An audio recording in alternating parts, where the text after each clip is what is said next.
So imagine a tree that grows in itself, yes? You do not have the branches symmetrically going at the same rate, at the same distance, with the same thickness. You don't have the same amount of leaves and the same amount of budding on each end.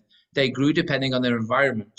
And the problem is with humans, you're trying to make them machinery in the Pilates and yoga and other worlds of training.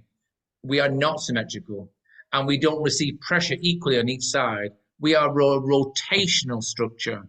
Everything in your body is round. Scoliosis is not a dysfunction. Scoliosis is a shape change. Every spinal shape that you can name, kyphotic, lordotic, sway back, military, they're just a description of shape. Yes? When you see the ideal alignment, that is a unicorn. It doesn't exist. But if you find one, catch it, put a net over it, we'll study it more. But they do not exist, but you try to make them exist in the room. And this is a mistake because now you're forcing people to conform rather than be individually unique and understand themselves.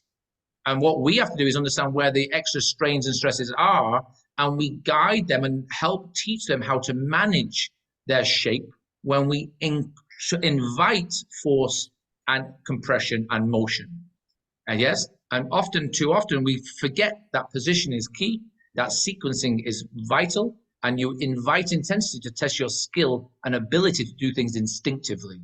What we are so desperate to do is we use data and scientific evidence, and you're dictating shape and movement protocols and degrees and ranges of movement into a very unique and organic and individually grown person.